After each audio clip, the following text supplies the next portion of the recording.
change quand on dimensionne la coupole suivant la méthode de Bayel et la méthode d'Hérocode 2? Est-ce que l'ingénieur doit procéder de la même façon? Quels sont les éléments que l'ingénieur doit toucher ou à ne pas toucher en suivant la méthode Hérocode 2? Les amis, bienvenue sur Jinkonga Tutoriel, votre chaîne de référence pour tous vos problèmes liés dans le domaine du génie civil. Nous allons continuer nos séries de formations ce soir. Nous allons donc enchaîner le même projet, le projet d'un réservoir cylindrique enterré. Nous avions terminé la partie concernant la méthode de Bayel et là nous sommes en train d'achever avec la méthode Hérocode 2. Alors ce soir nous allons voir ensemble avec vous la partie concernant la coupole. Comment l'ingénieur sera à mesure donc de dimensionner, d'abord de vérifier en fait la cartographie de ces projets, de la coupole, enfin de passer au dimensionnement. Est-ce que la méthode reste la même? Ou bien il y a d'autres éléments que l'ingénieur ne peut pas considérer tout en utilisant la méthode, comme je l'ai dit, la norme Hérocode 2. Restez connectés les amis, abonnez-vous massivement et nous allons débuter notre formation.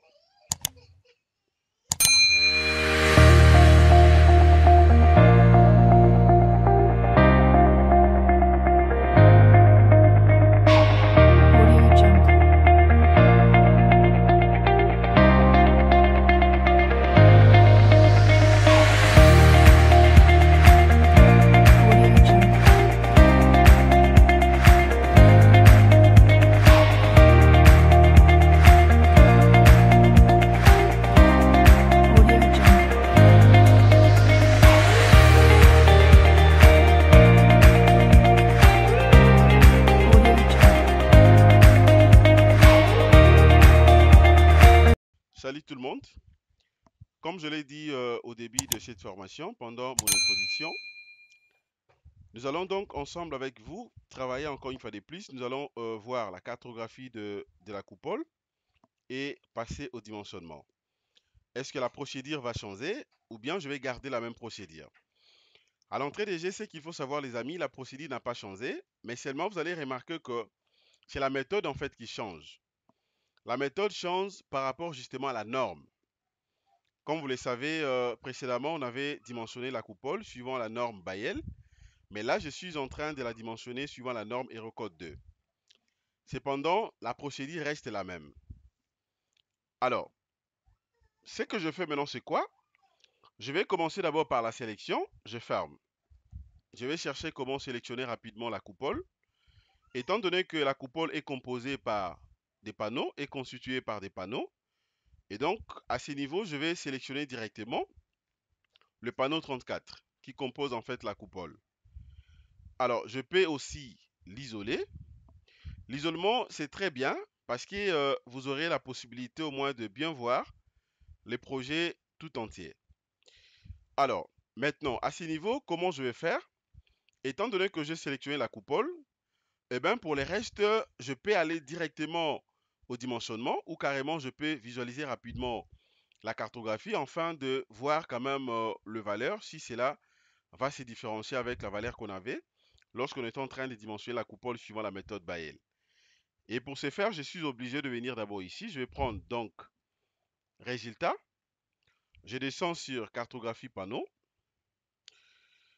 Alors, à ce niveau, je peux vérifier d'abord les moments suivant la direction des X.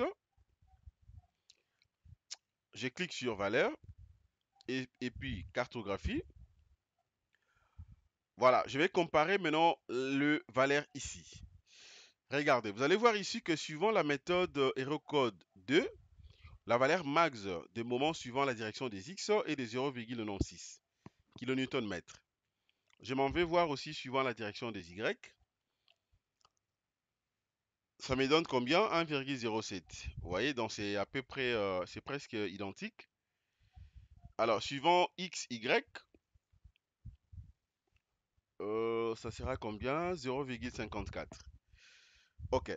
Bon, maintenant, je vais vérifier également rapidement. Je vais voir un trick.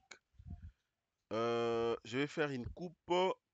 Question de me rassurer au moins que le comportement de la coupole sera aussi bien. Alors, pour ce faire, je viens là. Je vais prendre résultat. OK? Coupe sur panneau.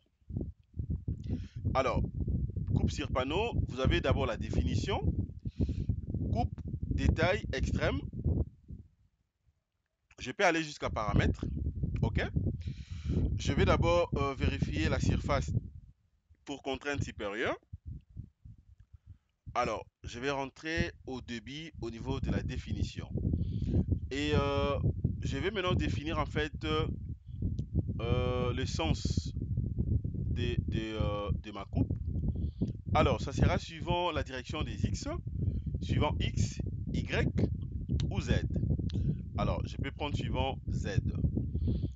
Et la méthode ici, ça sera la méthode parallèle définie par des points ou commas. Bon, moi je prends défini par des points. Je considère les premiers points ici, les seconds de l'autre côté. Alors, et ensuite maintenant je peux venir ici pour appliquer. Dès que j'applique, je vérifie d'abord les diagrammes. Alors, je peux rentrer tout au début là. Ok. Voilà. Dès que je fais ça, ça me donne déjà la valeur, ok, de l'intégralité ici.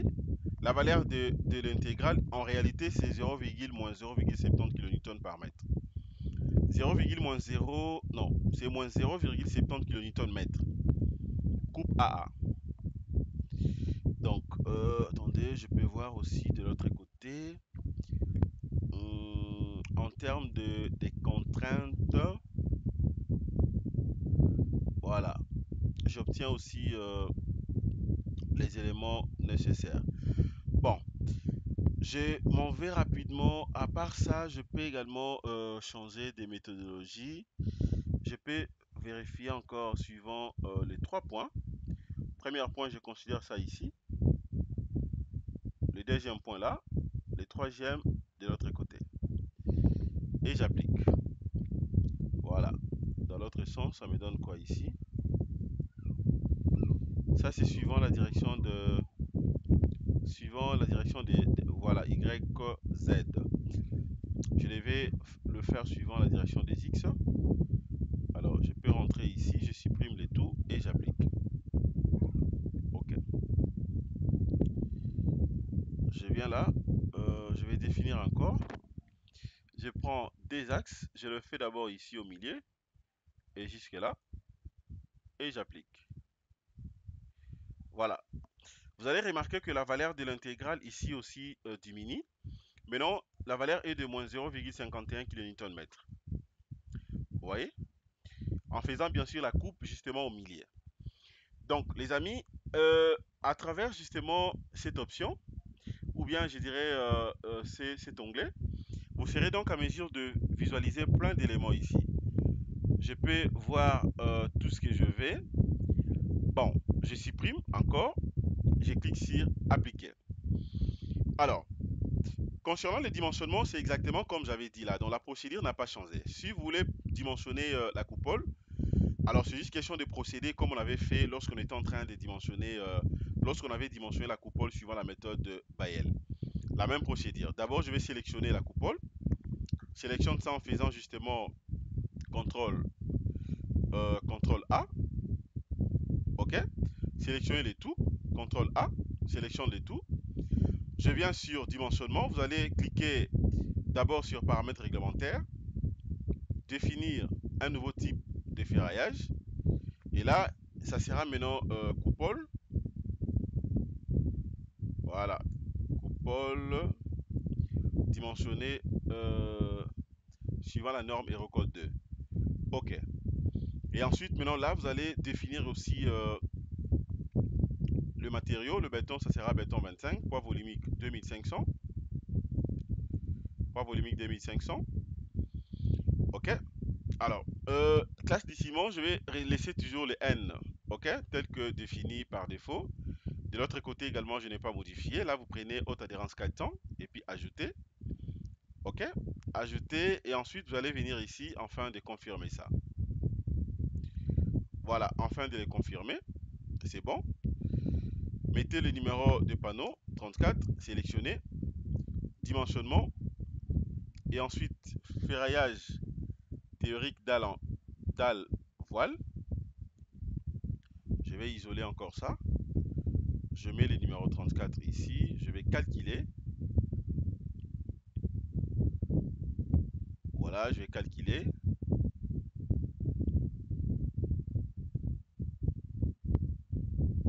Ok, je calcule.